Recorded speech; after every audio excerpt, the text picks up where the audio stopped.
The Galactic Assembly's grand chamber fell silent as the human delegation entered. Ambassador Elena Rodriguez fought to keep her expression neutral as thousands of alien eyes studied her every move. The massive crystalline dome above showed the swirling purple nebula beyond, a reminder of just how far she was from Earth. Her ceremonial uniform, carefully designed to project both military precision and diplomatic authority, stood in stark contrast to the flowing robes and bioluminescent attire of the assembled alien representatives. "The humans request recognition from the Assembly," announced First Speaker Tilara, her translucent tentacles rippling with patterns of light that the translation matrix rendered as formal protocol speak.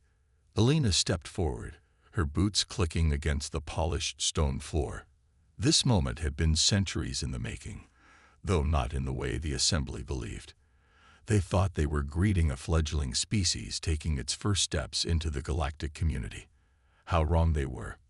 "Honorable representatives of the Assembly," Elena began, her voice clear and strong. "Humanity extends its greetings and gratitude for this recognition." She paused, allowing the translation matrices to catch up, watching as the ripples of her words spread through the gathered species. The Vorkith delegation's crystalline forms sparkled with what her briefing had taught her was skepticism. The gaseous Miri collectively shifted hue to a deeper shade of violet. Curiosity, perhaps. "We come before you not just as newcomers to your community, but as contributors to its future," Elena continued. Behind her, Commander James Chen stood at parade rest, his cybernetic eye subtly scanning the chamber's security measures. They had rehearsed this moment countless times, knowing it would change everything. The first speaker's tentacles flashed with amusement. "We welcome Earth's enthusiasm, Ambassador Rodriguez. However, as per Assembly protocols, new species must first demonstrate their technological capabilities. Our preliminary scans of your civilization indicate you have barely achieved reliable fusion power. Perhaps we could begin by discussing technological assistance programs." Elena smiled. This was the moment. "With respect, First Speaker, I believe there has been a misunderstanding. Those scans detected exactly what we wanted them to detect." A murmur ran through the chamber. The Vorkith delegation's crystalline forms chimed with discord. "Explain," demanded Second Speaker Crix, his metallic exoskeleton gleaming as he leaned forward. "For the past century, humanity has maintained a careful facade," Elena revealed. "What your scans detected were our public facilities. But beneath the surface, in quantum-shielded facilities across our solar system, we have been preparing for this day." She nodded to Commander Chen, who activated the holographic projector they had brought. Above the chamber floor materialized the image of a massive ship, unlike anything the Assembly had ever seen. Its hull seemed to ripple with impossible geometries, its very form challenging the understanding of physics that the Assembly species shared. "This is the Dawn Treader," Elena announced. "The first of our quantum forge vessels. While your civilizations mastered faster-than-light travel through conventional means, humanity took a different path. We learned to forge quantum shadows, echoes of possibility that allow us to step through the spaces between spaces." The chamber erupted in chaos. The Miri delegation transformed into a storm of agitated colors. The Vorkith's crystalline forms vibrated with frequencies that threatened to shatter their containment fields. First Speaker Tilara's tentacles flashed with patterns that the translation matrix struggled to interpret. "Impossible. The energy requirements alone would be beyond anything your sensors could detect." Elena completed the thought. "Which is precisely why we succeeded where others didn't think to try. We didn't build bigger engines or more powerful reactors. We learned to whisper to the quantum fabric of space itself." Commander Chen stepped forward, his cybernetic eye projecting additional data streams into the hologram. "As we speak, a fleet of quantum forge ships is emerging from their shadow states across your territory. Not as a threat, but as a demonstration. Look to your sensors." The Assembly's emergency monitors flared to life as ship after ship materialized throughout the sector. Each vessel was a masterpiece of human ingenuity, their quantum-forged hulls defying conventional physics. "Humanity does not come to the assembly as supplicants," Alina declared, her voice carrying across the stunned silence. "We come as equals, offering new possibilities, new paths through the cosmos that none had thought possible. The question before you now is not whether to accept us, but how we might work together to forge a future greater than any single species could achieve alone." As the assembly erupted into heated debate, Alina allowed herself a small smile. Phase 1 was complete. Humanity had made its entrance onto the galactic stage, and nothing would ever be the same. The real work was just beginning. Deep within Earth's quantum forge facility, buried beneath the Atacama Desert, Dr. Maya Patel watched as the assembly's delegation toured the facility. Their faces, those that had faces, betrayed a mix of disbelief and growing comprehension. The Vorkith scientist, crystalline, who seeks truth, shifted through various geometric formations that Maya had learned indicated deep thought.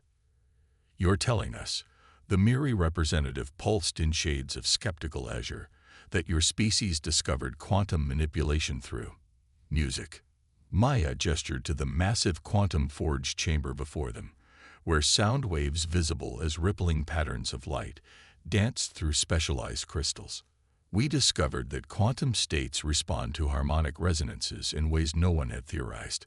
The mathematics of music and the mathematics of quantum mechanics shared patterns we couldn't ignore."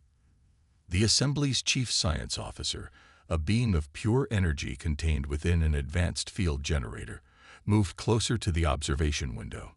"But the power requirements are minimal," Maya interrupted, unable to hide her pride. "That's what everyone missed. You don't need massive energy inputs if you work with the natural resonances of space-time itself. Think of it like pushing a child on a swing. Time your push is right, and a small force creates large effects." In the chamber beyond, technicians were preparing for a demonstration. The quantum forge itself resembled a massive musical instrument, with crystalline structures arranged in complex geometric patterns. As the technicians began their work, a haunting melody filled the air, accompanied by visible waves of quantum probability. "Watch carefully," Maya instructed. She nodded to her team, and they began the forging sequence. The melody grew more complex, layers of harmony interweaving with mathematical precision. In the center of the chamber, space itself began to ripple. The alien delegates pressed closer to the window as reality seemed to fold in on itself, creating what appeared to be a mirror of the chamber, but one that existed in quantum potential rather than physical space. "This is a quantum shadow," Maya explained, "a space that exists in probability rather than reality. Our ships don't just travel through space, they travel through possibility itself." Crystalline, who seeks truth, vibrated in a frequency Maya recognized as excitement. "The energy readings, they're negligible, but the effect is massive," Maya completed. "This is how we built our fleet without detection. Each ship exists partially in quantum shadow space, making them nearly impossible to detect with conventional sensors. But more importantly, it allows them to interact with space-time in ways previously thought impossible." The chief science officer's energy form pulsed rapidly. "The implications, if this technology were shared." "That's why we're here," Maya said. "But there's something else you need to see." She led them deeper into the facility, to a secure chamber that housed something even more revolutionary than the quantum forge. The chamber was smaller but somehow felt larger, as if space itself was uncertain of its dimensions. In the center floated a sphere of pure darkness, surrounded by dancing lights that seemed to move in impossible ways. "This," Maya announced, "is Project Orpheus, where the quantum forge allows us to step through possibility. Orpheus lets us speak to it. We've discovered that consciousness itself has a quantum signature. With the right harmonics, we can communicate with the quantum substrate of reality itself." The alien delegates fell silent, their various forms of expression all conveying the same thing: absolute shock. "You've weaponized consciousness." The Miri representative finally managed to pulse. Maya shook her head. No, we've learned to communicate with it. There's a fundamental layer of reality that responds to awareness, to intention. The quantum forge was just the beginning. With Orpheus, we can do more than just travel through quantum shadows. We can shape them. She gestured to a nearby console, and the sphere of darkness began to sing. Not with sound, but with quantum possibilities that rippled through the very fabric of space-time. The alien delegates felt it in whatever passed for their souls, a resonance with the fundamental nature of reality itself. This is why we revealed ourselves now, Maya explained. Because what we've discovered isn't just a new technology. It's a new way of understanding the universe itself. And we believe it's crucial for the challenges that lie ahead. The chief science officer's energy form had grown so bright, it was almost painful to look at. What challenges? Maya's expression grew serious. We've detected something in the quantum substrate. Disturbances that shouldn't be possible. Something is coming. Something that exists in the spaces between possibilities. And we're going to need every species' unique perspective to understand and face it. The delegates exchanged glances, their various forms of communication conveying a mix of fear, excitement, and dawning understanding. Humanity hadn't just developed new technology. They had discovered a new fundamental aspect of reality itself. And with that discovery came both tremendous potential and tremendous responsibility. As Maya led them back through the facility, she could sense the shift in their attitude. The dismissive superiority was gone, replaced by a growing respect, and more than a little fear. Humanity had kept these secrets not out of fear or aggression, but out of a deep understanding of their responsibility to use them wisely. The quantum forge continued its haunting song behind them, its harmonies echoing through possibility itself, a reminder that the universe was far stranger and more wonderful than anyone had imagined. And humanity, for better or worse, had learned to sing along. The quantum alarm's resonance shook Commander Sarah Chen awake aboard the Dawn Treader.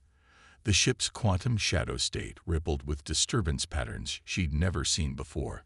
Her cybernetic interface immediately connected with the ship's systems, flooding her consciousness with data streams that painted a terrifying picture. "All hands to battle stations," she ordered, her voice calm despite the growing dread in her stomach. "Executive Officer Martinez, status report." "Multiple quantum ruptures detected at the edge of the Carina sector," Martins reported, his holographic form materializing beside her command chair. "They're different from anything we've recorded.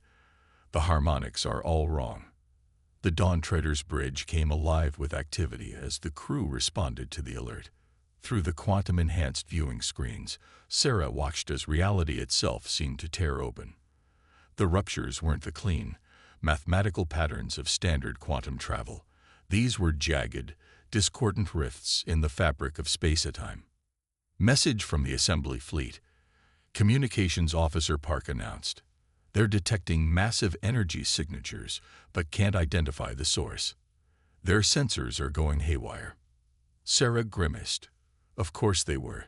The assembly's technology wasn't designed to perceive quantum disturbances. Send them our sensor data, filtered through their standard protocols, and get me a direct line to Dr. Patel at the Quantum Forge.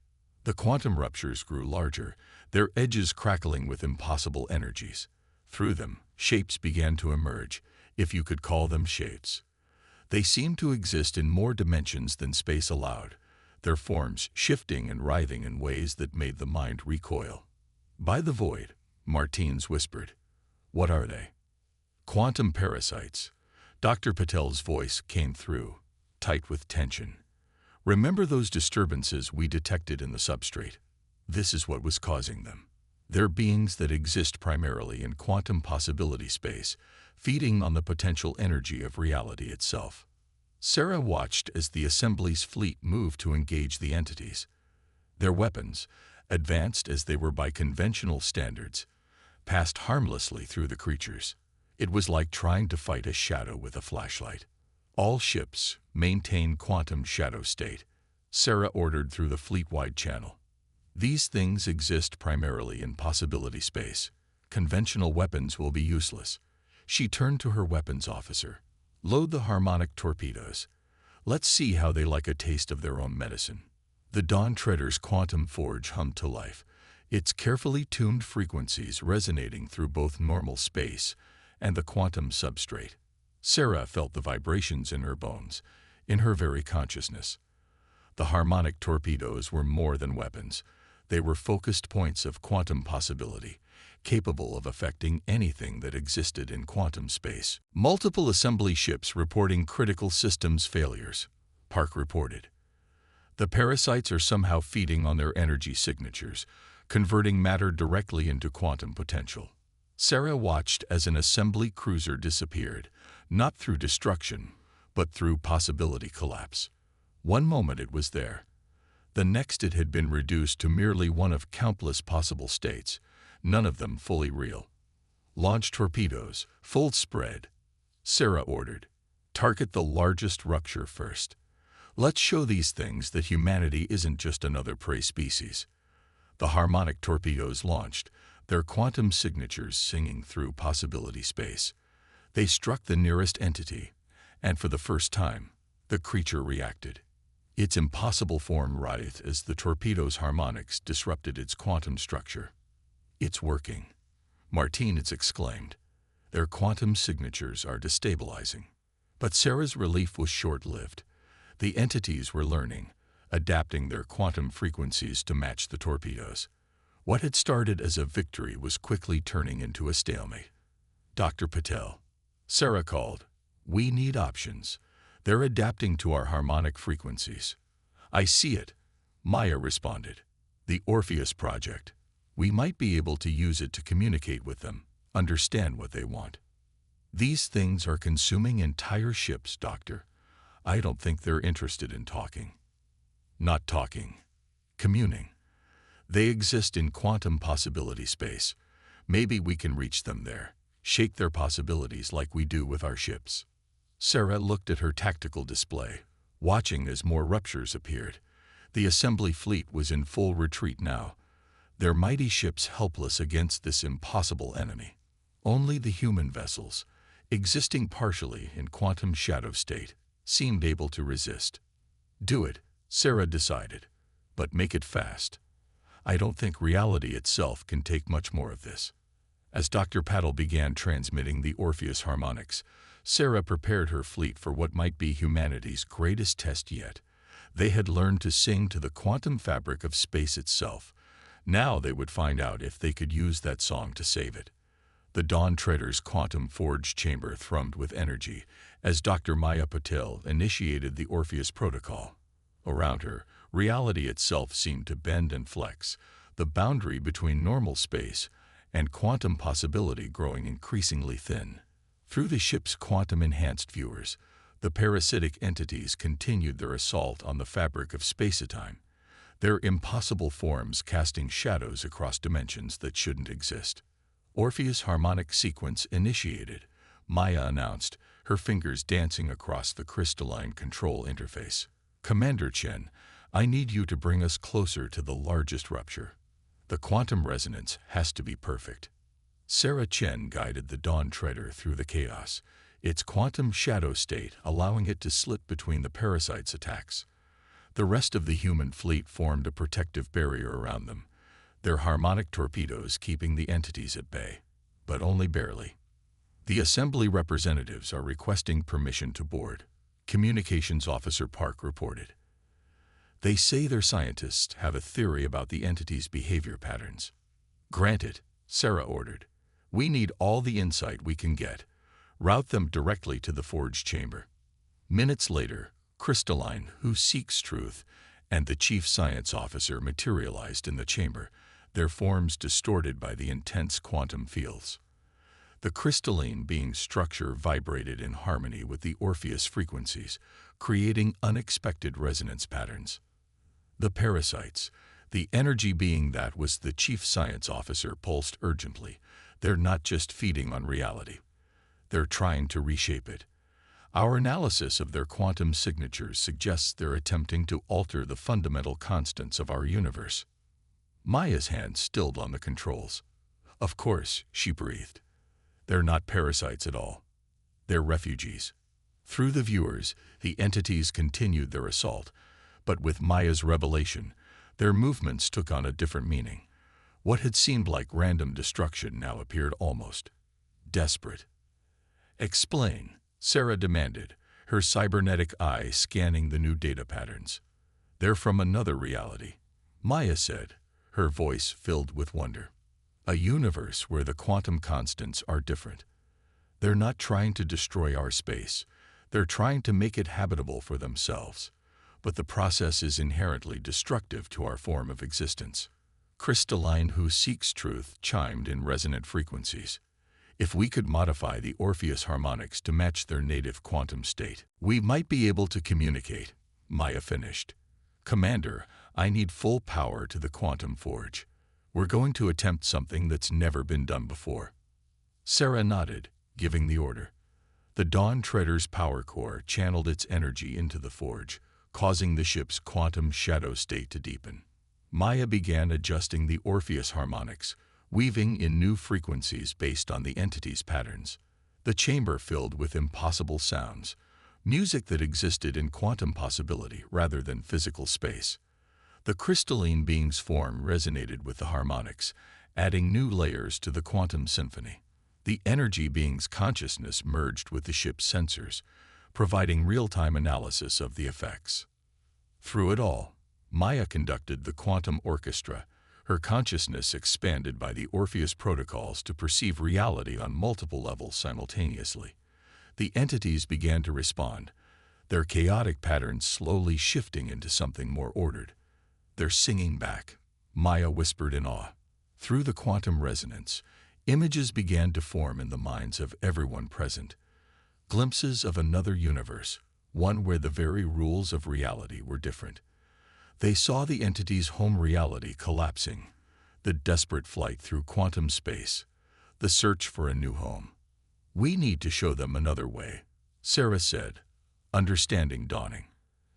"Dr. Patel, can we use the quantum forge technology to create a stable pocket of space-time that matches their native quantum constants? A quantum bubble universe," Maya breathed. "It's theoretically possible, but it would take more power than we've ever attempted to channel."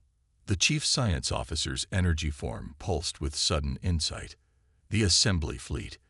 If we could synchronize their power cores with your quantum forge, it would give us the energy we need," Maya confirmed. "But they'd have to trust us completely. One mistake, and we could tear a permanent hole in space-time." Sarah opened a channel to the assembly fleet. "This is Commander Chen. We have a solution, but we need your help. We need you to trust us with your ships, your power, your very existence. The choice is yours, but it must be made now." There was a moment of tense silence. Then, one by one, the assembly ships began signaling their agreement. Even in retreat, their faith in humanity's impossible technology outweighed their fear of the unknown. Maya began the preparations, her consciousness expanded by the Orpheus protocols to encompass the massive undertaking.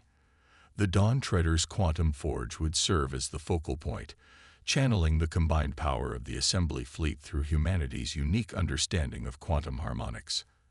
As the power began to flow, reality itself held its breath, waiting to see if this impossible plan would save two universes or doom them both.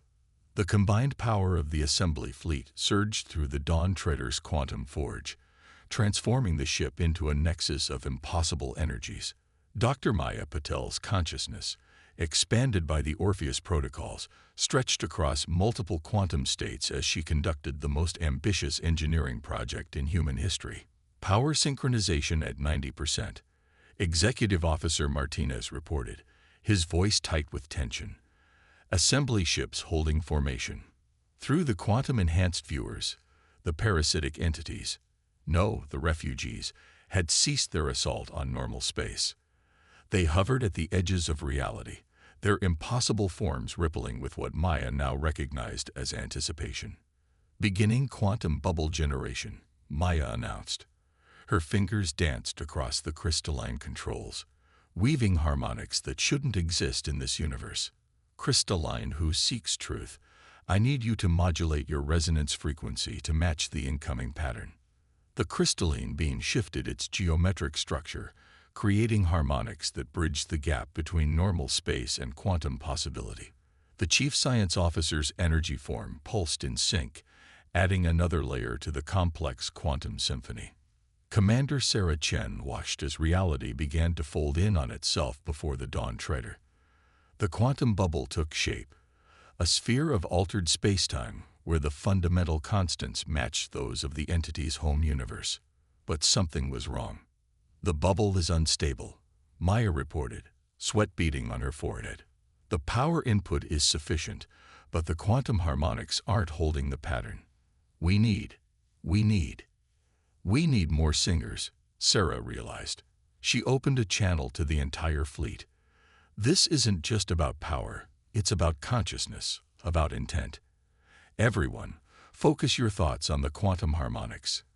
Feel them, embrace them, add your voice to the song. One by one, humans and aliens alike opened their minds to the quantum frequencies.